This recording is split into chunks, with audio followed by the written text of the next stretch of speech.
Good morning student. 7th class पौधे एवं जंतुओं का संरक्षण पाठ 7 पढ़ रहे थे हम लोग। तो चलिए फिर से स्वागत है आपका विज्ञान विषय की क्लास में। पाठ 7 को आगे बढ़ाते हैं। पौधे एवं जंतुओं का संरक्षण बहुत कम बचा है, लास्ट में ये पूरा भी कर लेंगे इसको आज या कल में ही। तो चलिए देखें प्रवास किसे कहते हैं। ठीक है, इसी लेसन में माधव जी के निर्देशन में भ्रमण पार्टी, वो जो बच्चे घूमने गए थे ना, पहेली बुझो और उनके सहपाठी, तो माधव जी के निर्देशन में भ्रमण पार्टी गहरे वन में प्रवेश करती है। बहुत डीप जंगल में चली गई। वह तवा संरक्षित क्षेत्र में कुछ समय आराम करते हैं। पहेली ने नदी के समीप कुछ पक्षी देखे। माधव जी बताते हैं कि यह प्रवासी पक्षी हैं। प्रवासी पक्षी कौन से होते हैं? देखो, ये पक्षी संसार के अन्य भागों से उड़कर यहाँ आए, यानी जब क्लाइमेट या जो पर्यावरण या वेदर है वो अपने अनुकूल नहीं होता है और वो एडजस्टमेंट नहीं कर पाते, तो वो उड़ करके ऐसे स्थानों पर चले जाते हैं पक्षी जहाँ पर उनको अनुकूल वातावरण मिल जाए जीवित रहने के लिए। तो उन पक्षियों को प्रवासी पक्षी कहते हैं। और अपने यहाँ पर केवलादेव वन्य अभयारण्य भरतपुर में तो बहुत सारे पक्षी जो है वो आते हैं बच्चों उड़ करके, प्रवासी पक्षी कहलाते हैं। ठीक है, घना पक्षी विहार में ये पक्षी संसार के अन्य भागों से उड़कर यहाँ आए हैं। जलवायु में परिवर्तन के कारण प्रवासी पक्षी प्रत्येक वर्ष सुदूर क्षेत्रों से, यानी दूर दूर के क्षेत्रों से एक निश्चित समय पर उड़कर आते हैं, है ना। एक पर्टिकुलर समय होता है, साल में कोई ऐसा पर्टिकुलर सीजन होता है जब ये उड़कर आते हैं। यह वहाँ अंडे देने के लिए आते हैं, क्योंकि उनके मूल आवास में बहुत अधिक शीत यानी सर्दी के कारण वह स्थान इस समय जीवन यापन हेतु अनुकूल नहीं होता है, यानी ये वहाँ प्रजनन नहीं कर सकते हैं, अपनी जाति की ग्रोथ नहीं कर सकते हैं। तो ये उड़कर ऐसे स्थानों पे आ जाते हैं जहाँ इनको अंडे देने के लिए अनुकूल वातावरण मिल जाता है।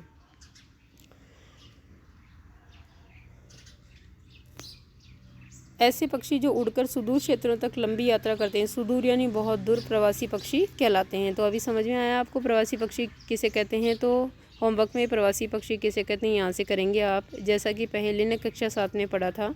ठीक है, पहले क्या करिए, देखिए क्या होगा जब हमारे पास लकड़ी ही नहीं बचेगी। क्या लकड़ी का कोई विकल्प उपलब्ध है? यानी लकड़ी नहीं होगी तो कोई दूसरा विकल्प जो लकड़ी की जगह ले सके उपलब्ध है क्या? मैं जानती हूँ कि कागज़ एक महत्वपूर्ण उत्पाद है जो हमें वनों से प्राप्त होता है, क्योंकि उसमें भी कागज़ की लुगदी वगैरह चाहिए होती है। मुझे आश्चर्य है कि यदि कागज़ का कोई विकल्प उपलब्ध हो, है ना, हो तो कौन बताएगा। अब देखिए कागज़ का पुनर्चक्रण, है ना, कागज़ का पुनर्चक्रण या पुनर्चक्रण कैसे करते हैं। प्रोफेसर अहमद बच्चों का ध्यान वनोन्मूलन के एक और कारण की ओर आकर्षित करते हैं। वनोन्मूलन का एक और कारण कौन सा है कि कागज़ जो बनाने में, कागज़ जो है वनों से महत्वपूर्ण उत्पाद जो प्राप्त होते हैं, घास फूस और छालों से जो लुगदी बनती है, छाल है, पतली छाल उनसे बनते हैं, उनसे लुगदी बनाकर कागज़ बनाया जाता है। तो इस कारण भी वनों को जो है वो काटा जा रहा है। तो वनोन्मूलन का कारण जो है कागज़ निर्माण भी है। तो प्रोफेसर अहमद बच्चों का ध्यान वनोन्मूलन के एक और कारण की ओर आकर्षित करते हैं। वह उन्हें बताते हैं कि 1 टन कागज़ प्राप्त करने के लिए पूर्ण रूपेण विकसित 17 वृक्षों को काटा जाता है। यानी 1 टन कागज़ बनाने के लिए वजन में 1 टन कागज़ अगर बनाएंगे तो कम से कम पूरे विकसित बड़े 17 पेड़ काटने पड़ते हैं। अतः हमें कागज़ की बचत करनी चाहिए। प्रोफेसर अहमद यह भी बताते हैं कि उपयोग के लिए कागज़ का 5 से 7 बार तक पुनर्चक्रण किया जा सकता है। यानी अगर उपयोग में ले लेंगे हम तो 5 से 7 बार उसी कागज़ को पुनः उपयोग कर सकते हैं पुनर्चक्रण के द्वारा। यदि कोई छात्र दिन में मात्र 1 कागज़ की बचत करता है तो हम 1 वर्ष में अनेक वृक्ष बचा सकते हैं, है ना बच्चों। आप फाड़ते हो, फेंकते हो, प्लेन बनाते हो, नहीं बनानी चाहिए ना। पता चला आपको, समझ में आया कि किस तरह से हमको 1 टन कागज़ बनाने के लिए भी 17 बड़े पूरे पेड़ काटने पड़ते हैं। तो बचाइए आप। अगर 1 कागज़ भी हम लोग, हर बच्चा जो है रोज़ बचा लेगा तो हम क्या करेंगे, 1 वर्ष में अनेक वृक्ष बचा लेंगे। हमें कागज़ की बचत करनी चाहिए, इसका पुनः उपयोग एवं पुनर्चक्रण करना चाहिए। इसके द्वारा हम न केवल वृक्षों को बचाएंगे वरन कागज़ उत्पाद के उपयोग में आने वाले जल एवं ऊर्जा की भी बचत कर सकते हैं। यानी कागज़ बनाने के लिए जो जल और ऊर्जा चाहिए, उनको लुगदी बनाने के लिए जल में भिगोना पड़ता है, ठीक है ना, प्लांट मटेरियल को, तो वो भी हम बचा पाएंगे।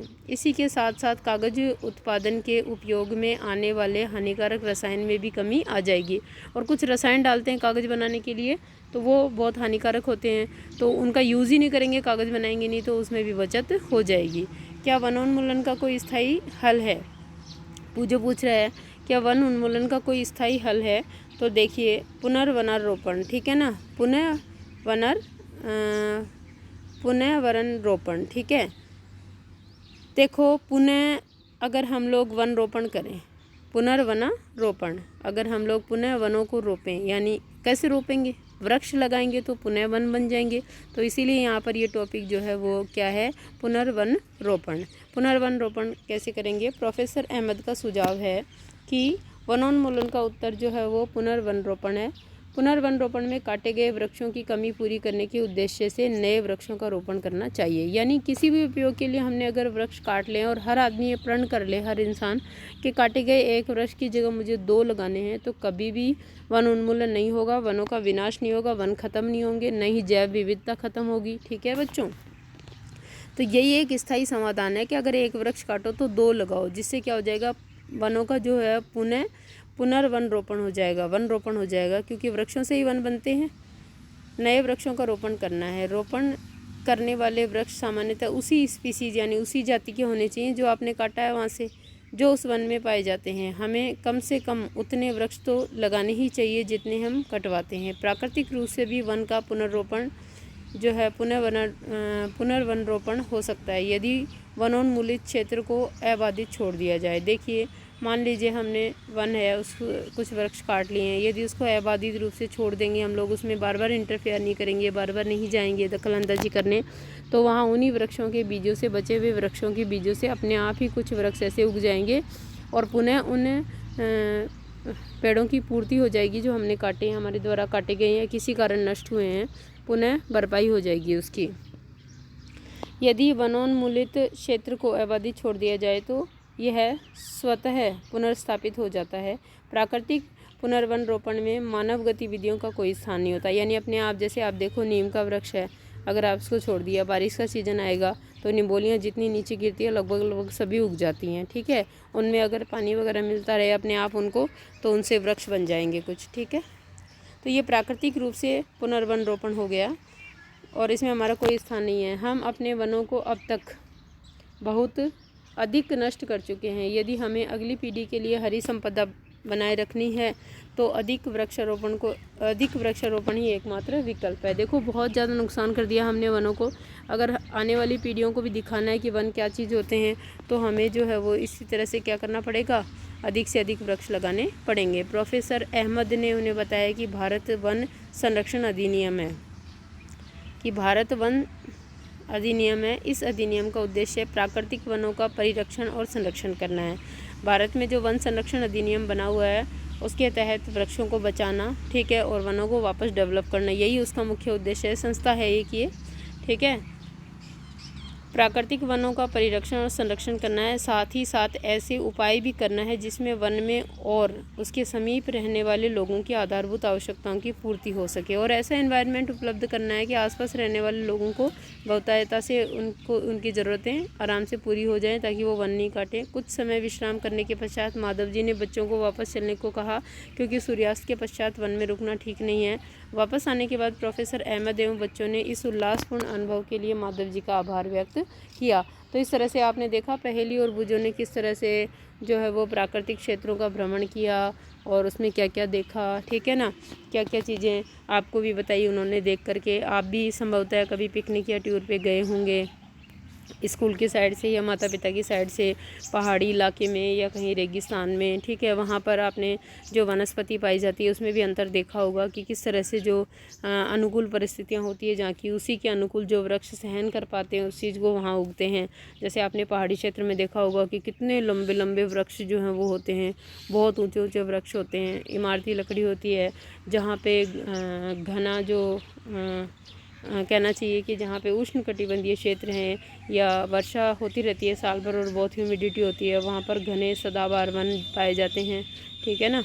तो इस तरह से आप देखो कि कितनी विविधता है पृथ्वी पर पाए जाने वाले जीवों की और पाए जाने वाले वनस्पति की, ठीक है। लेकिन वनस्पति चाहे किसी भी प्रकार की हो बच्चों, हमें बचानी है। वृक्ष चाहे कैसा भी होगा वो ऑक्सीजन देता है, हमको प्राणवायु देता है। अगर वृक्ष नहीं रहेंगे, इसी तरह हम वनों को काटते रहे, ठीक है, इसी तरह से हम लोग वृक्षों को नुकसान पहुंचाते रहे, तो एक समय ऐसा भी आएगा कि वृक्ष नहीं रहेंगे तो हमारी भी मृत्यु हो जाएगी, यानी जीवन पृथ्वी पर संभव नहीं हो पाएगा, क्योंकि प्राणवायु यानी ऑक्सीजन नहीं बचेगी। हम लोग जो है वो श्वसन लेते हैं, श्वसन करते हैं, श्वसन में ऑक्सीजन तो ले लेते हैं और कार्बन डाइऑक्साइड मुक्त करते हैं। तो आप सोचिए कि किस तरह से हमारी पॉपुलेशन या जनसंख्या बढ़ रही है।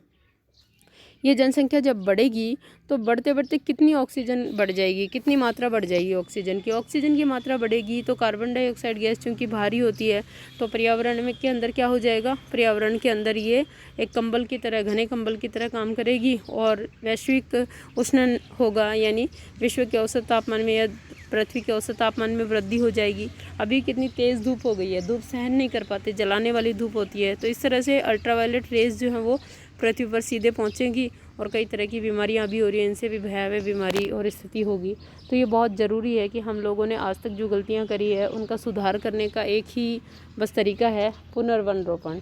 यानी हम लोग एक वृक्ष काटें तो ये किसी कारणवश मजबूरीवश काटना पड़ जाए तो उसकी जगह 2 वृक्ष ज़रूर लगाएं।